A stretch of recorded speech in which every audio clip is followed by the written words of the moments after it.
Hey friends, back again here. Sorry about the extended leave of absence there. I went on a little road trip to Florida last week. It was a lot of fun. Don't know if I'll do the drive again. It is an excessive amount of driving, and as you'll see in a future video, left lane drivers piss me off to no end. So don't forget to check me out on BitChute. The channel name is the same here as on YouTube. We'll probably get banned eventually. And also, I apologize for having glasses on again. I know that glare is really fucking annoying, but my phone died, and without my glasses on, I can't see, I can see text on my other phone, but not on this. So I've got an article here from CNN, talking about how simp is this new sort of slang word that people are using to insult boys that are too nice to girls or something. So we're going to start off here. Shannon was used to her socially awkward son being bullied by other boys at the private school he attends in Atlanta. Now, just to preface this, throughout the whole article, there is no mention of a father in this picture, so I think we might be working with another one of these classical scenarios where because a boy grows up without a dad, he has no idea how to be a man in any sort of proper context. I know that's not the case with all single moms, but for the majority of them, I mean, I'm not going to run around out here saying that a man is going to be able to teach his daughter how to be a woman. I mean, shit is just not that cross-compatible.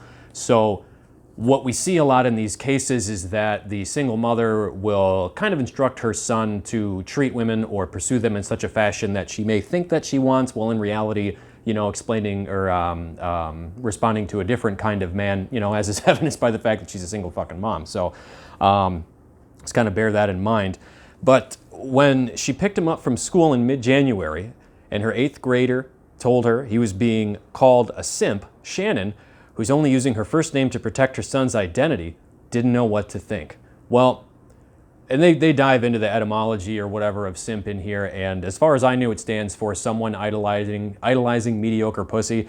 The problem with simp-esque behavior, if you will, is that it's not necessarily relegated to the dating arena. So they'll talk about how it's a guy that's too nice to women. Well, it can also pop up in other negotiation situations, because fundamentally when you're dating, it's a negotiation. The man wants this, the woman wants that, what have you. And so it's not just that you can be a simp with respect to women, you can also be a simp with respect to finances and all sorts of other things, where you're basically being unnecessarily nice, being overtly conciliatory, often to your disadvantage and the advantage of the other person. And that's where a lot of the issues with simp behavior comes in, is because it's not just a problem for men with dating, it's a problem with people in general with all sorts of interactions. So he's telling me this, and I'm driving, and I'm trying to make sense of it, she said. I'd never heard the word. Oh, I can imagine the shock on her fucking face, right? He told me it basically means that I'm just being nice to girls because I like them, she said.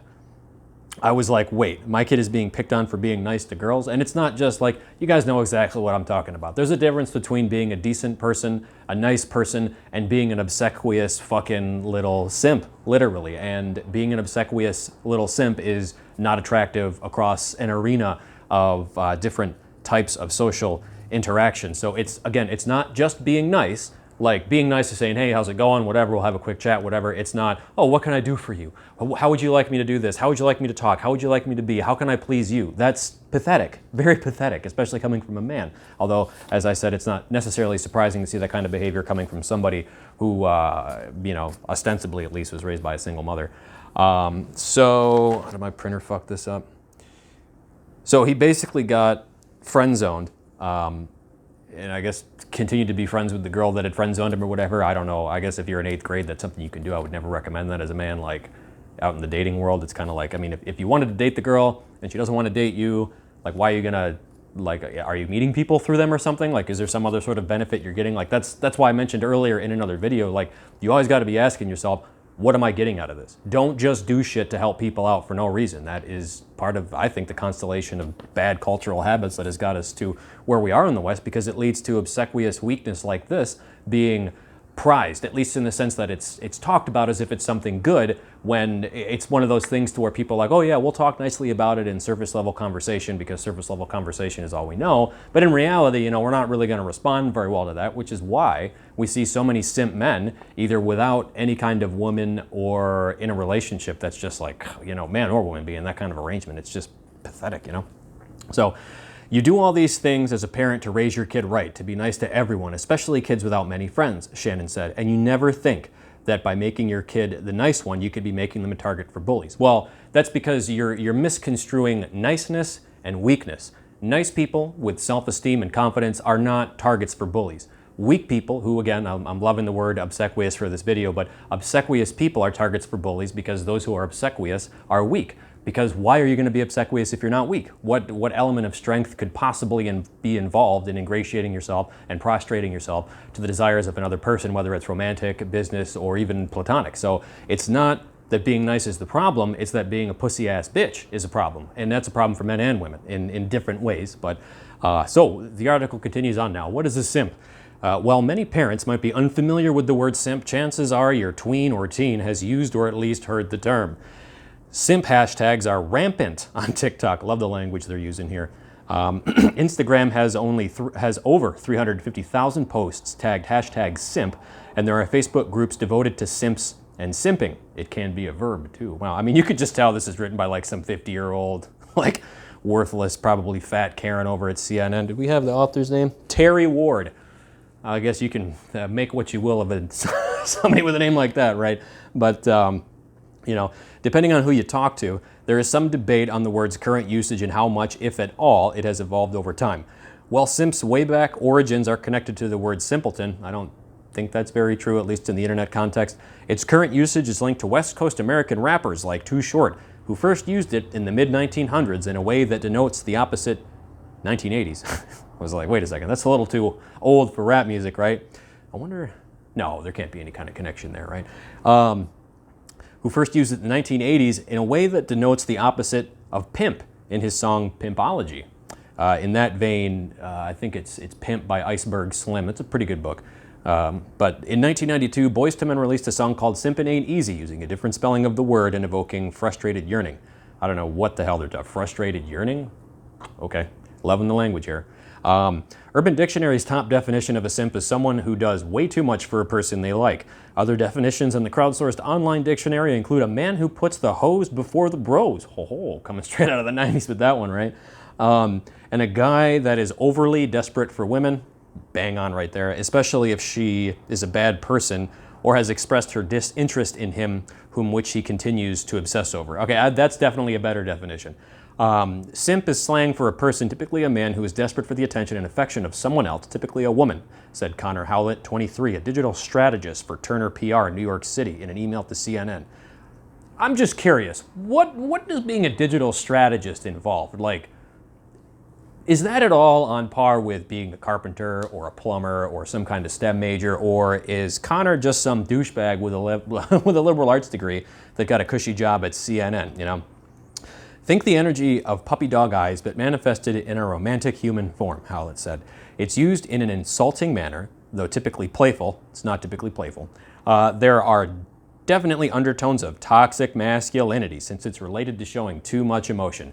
I mean, it's interesting that these folks that talk about toxic masculinity often refuse to mention aspects of toxic femininity, like, I don't know, conformity, rank adherence to subjectivism, sacrificing everything so that the small group can get along, maybe being overtly and rankly sentimental towards any and all things that at the surface appear, you know, to be sad, having no semblance of depth, you know, but we never talk about these, you know, toxic femininity because women are perfect, right? And insofar as not showing emotion is concerned from a male perspective, I mean, if you travel outside the West, you'll find that women that aren't indoctrinated with this leftist nonsense, they are not too, like, they will say that they want a guy who's nice and sweet and does things for them. And then when you put that kind of guy in front of them next to somebody who, I'm not going to go so far as to say a Chad, but somebody who has confidence, who's not a fucking simp, who does not just roll out the red carpet for them, because it's suspicious when somebody treats you in that manner, which is why I think women react the way they do to simps. But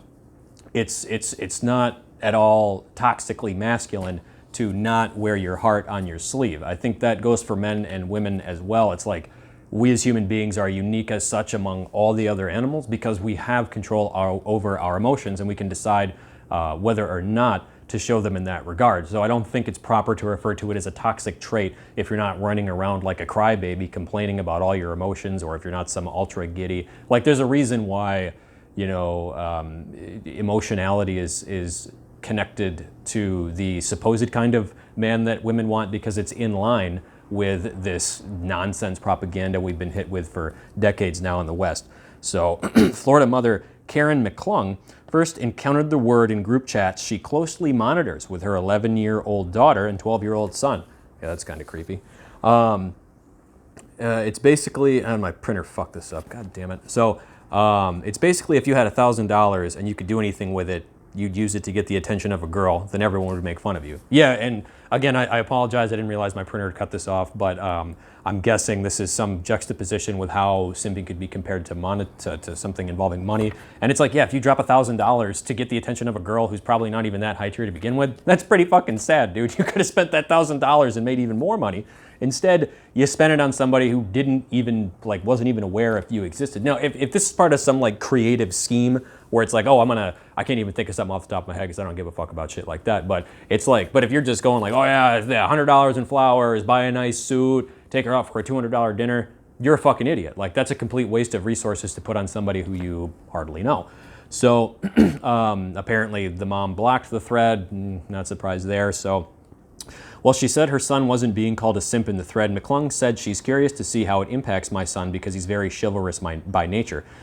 He's probably not particularly chivalrous by nature, but having a woman who freaks out over a group chat because the word simp was used and then ejects her 2 children from that conversation. I mean, I'm going to go out on a limb here and suspect that she may not be raising strong, masculine boys. She's probably raising simps and weak people, which is why she has to keep away any mention of pointing, oh, hey, you know, kiddo, you're being raised as a little bitch. And if you're young, you can do something about that. If, you know, you figure it out when you're 25, it's going to be a little bit more challenging to kind of work with that and reawaken your interpersonal power, which again is not just something that's unique to men, but a word that emerged into Gen Z vernacular from social media usage as simp is thought to have arrived, is bound to get muddled and continue to thrive.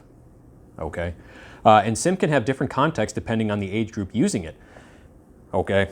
Depending on if it's a middle schooler or a high schooler using it, it could be different. I somehow doubt that's the case, but you know, people who have made up fake jobs that are essentially make-work positions like being a fucking school social worker, they have to deliberately go and overcomplicate everything so it seems like they're actually providing some form of value when they're really just a fucking parasite and worse yet, a fucking idiot who has the ears of children and, you know, probably says things that are not exactly that beneficial for them. You know, like if you go and tell little boys, yeah, just be nice all the time, let people walk all over you, like don't stand up to anybody, don't have a spine, do whatever women want. Yeah, you're setting that young man up for a great fucking life, right? Wrong, but we know that. So girls in high school sometimes throw out the term to their high school girlfriends. Some kids I've talked to have said it's not a derogatory term. They're either misinformed or lying. It's sort of like teasing someone like, you've left us to go hang out with your friends, you're simping us. I've never heard it used in that context, but I guess I'm an old fuck, so maybe it is, you know. But it comes as no surprise to me during this great epoch of beta male simp that women are using this term, because it's like, can you imagine, like, try to put yourself in the shoes of a woman where like all these, like let's say, you know, all these different girls are giving you all this attention as a man, and some of them just do the most ridiculous shit to get your attention. Like they'll go give you all sorts of stuff while you give them no attention in return, while you display no interest in them. They'll buy you food, they'll pay off your debts, they'll get you a car, they'll do all this shit. Like you would take all that stuff and be like, wow, you're fucking pathetic, but keep it coming, buddy, you know? So can you really blame them for taking advantage of it? I don't think so. Fundamentally, we should blame parents like Mrs. McClung here who are so fucking stupid and weak that they, you know, unfortunately project that onto their children and destroy any semblance of confidence or personal power they could ever have, which is a crime of the first order, I think. But it's what everybody else is doing. And again, when it comes to women, they're much more likely to be conformist and, you know, not be very rational or do a lot of thinking. And so it's not surprising that she's just going along with the group. So while she hasn't heard kids or parents in her practice be overly concerned about the word, Kapina often hears kids using it describing their day or their peer groups, yeah, because a lot of people are simps. So, I mean, it's a great word to use if you're trying to, you know, describe somebody who's particularly obsequious, right? So, kids will also own their language by refusing to go back to its original meaning. Said the Tampa, Florida mother of 3. They will say things like, maybe that's where it comes from, but it doesn't mean that anymore. And they keep using the term the way they want. Yeah, that's smart. Words are our slaves, not our masters. And I think children and young humans, in a sense, are kind of the drivers of linguistic development in the sense that they do stuff like that. Like, hey, you know, this is not, I do that all the time with faggot and gay all the time. Like when I grew up, if something was gay or weak, or if something was weak or stupid, you called it gay. It's not some dick against homos. But now in the modern, you know, again, this deluge of fucking weak, pathetic people. It's like, oh, you know, I got cut. Anyway, getting off topic here. Oh boy, tactics for diffusing a tense simp-tuation. Look, they literally put simp-tuation in there. Can you see that? It's right there. Where is it? Yeah, it's right there. I'd never heard that one before. Kudos to this asshole over at CNN. But one way to think of a simp, said Sean Davis, a marriage and family therapist in Sacramento, California, parasite, is simply someone who is ahead of their time. Wow, I didn't even have to read the rest of the sentence to know this guy's a useless fucking idiot. 95% of shrinks are, by the way. So, though it hurts in the movement, the big picture, a boy who is called a simp can wear it as a badge of honor. No, he can't. He can wear it as a badge of honor amongst people who like to enjoy this ridiculous fantasy of everybody being weak and thereby everybody being happy. But no, you don't wear it as a badge of honor. You wear it, I guess, maybe as a badge of honor as you're sitting in your fucking basement, 50 pounds overweight, chugging fucking Mountain Dew and playing World of Warcraft. Yeah, you'll be great as a simp in there. That's where you're going to end up. You know, maybe flipping burgers or something. But no, it's not a badge of honor at all. You're just setting young boys up for failure by pretending like this is a trait they should have. So today's boys are being raised in the middle of the biggest redefinition of male gender roles in recent history. I mean, they're attempting to redefine them, so I guess I'll give Davey here a little bone there. But should I be kind and sensitive or distant and aloof when trying to win over a partner? And that's the thing, is you can do both. Like, you don't, first of all, I think they're really kind of confusing the kind and sensitive thing here with actual kindness or sensitivity, in that depending on how the person is packaged, you know, behaviorally speaking, like, you might constantly do correct things, but because you're disagreeable or pretty gruff like me, then people are going to think you're a fucking asshole. Whereas people who are nice but do nothing but make up or exaggerate the nice things that they do, they may be perceived as kind. Just like somebody who will sit there and talk to you for 4 hours about whatever fucking problem you're having may be perceived of as sensitive. But are you really sensitive because you sit and listen to somebody emotionally vomit? Like, what good does that do them? What good does that do you? Are you really, like, that's not being sensitive. But that's often the type of context you'll hear sensitive used in, and I think that's very incorrect. And the whole distant and aloof, I mean, I don't see that as a particularly rampant trait of masculine men. But then again, I guess I'm not going along with this whole redefinition of male gender roles in recent history. And it's been gender roles as a whole, by the way, not just male ones. The females are getting kicked in the teeth and ejected out of the family and into the workplace as quickly as possible, unfortunately. It's important for parents to remember that there have always been new slang terms to navigate for kids and parents alike. And the goal is to make sure it's being received in a playful manner and used playfully. No, I mean, play is a very important part of being a child, but a great time to practice all these different, think of it with like sales, like what I do with role plays all the time. If you were doing stuff like that as a kid, it would be a lot more beneficial for you going down the road. It can be lighthearted and playful, but life is not lighthearted and playful. And you can tell that these people have all had fake jobs and make-believe bullshit to where they've never had to actually face the world and go out and get money themselves, because they have this like fantasy-based illusion where, HR is always around the corner and everybody's going to be nice and whatever the fuck nice is, by the way. And it's just not like that. When you get out into the real world, into the business world, even at a lower level, it is cutthroat, it is ruthless, it is mean, it is nasty. And if you want to do anything but be a fucking wage slave for the rest of your life, you're not going to get very far if you are, always playful. That's kind of a feminine thing, to be playful and funny and goofy. That's not very fucking masculine, which is why these people try to praise it, because they're trying to do the best that they can to crush masculinity. I think unconsciously, because it's a really great counter to subjectivism, but who knows? These motherfuckers are out to lunch, 24/7, 365 as far as I'm concerned. But one tactic she teaches kids in her therapy sessions, she said, is the humor tool. It's comic relief. You practice not putting down the other person. You put down the other situation. That sounds to me pretty weak and effeminate. For me, when there's a conflict, I like to absolutely fucking crush the person who's starting shit with me. Again, I don't go around starting shit with people, but if you want to start shit with me, yeah, I'm going to wring your fucking ass out. And that's how you need to be. Again, unless you're going to be some wage slave with a make-believe job that probably cries themselves to sleep every night because their whole life is a fucking lie. So you can turn it and make it into comedy, she said. Telling the bully that's right while holding your head up high and walking away can help, as bullies usually give up if they don't succeed in tearing the other person down. As somebody who experienced a little bit of bullying when I was in like elementary school, that shit did not work. So again, make-believe fantasy land, never come in contact with reality, goes to school to go to school to get a fucking job. Bullshit. So Shannon said her son's therapist advised similar tactics, but the boy said he only comes up with the perfect retort 3 hours later. Yeah, because he's a little bitch. He's been raised to be a little bitch. You've probably put him down every time he tried to assert his will over you because he wasn't compliant as your little girl was. And in reality, I'm not trying to say bullies are like lacking responsibility in this case, but as far as I can tell, bullies and their victims are basically two sides of the same coin that is fucked up shitty parenting. So it just kind of depends on how the kid reacts to it, or I guess in this case, how overbearing their bitch feminist mom is. But it's just been really heartbreaking, especially because I know a lot of these boys bullying him. He's been at the school since second grade. If their moms knew, they'd be horrified. I doubt they would. But my son doesn't want me to tell them because it will just get worse. Probably because it would, but it's like, if you think it's bad because your kid's getting picked on because you raised him like shit in a fatherless home, among many other things, wait until you're heartbroken because he's 50 years old and never had a fucking family because of how much you fucked him up with all this bullshit idea to the point where it got a CNN article, right? So when we talk about heartbreaking, what's heartbreaking is the systemic destruction of masculinity. What's heartbreaking is the frequent crushing of masculinity. What is heartbreaking is the proffering of all these ridiculous lies about weakness and all this other crap about how it's important, when in reality, all it does is set individuals and eventually their societies as a whole up for failure. So the next time somebody's a dick to you, be a dick back. The next time somebody makes fun of you, give it to them right back. Don't sit there and take their shit. Don't sit there and pretend like you're Buddha when you're not. You're just using this whole a holier than thou way to avoid conflict because you're fundamentally being a coward in that case. I'm telling you, when you are able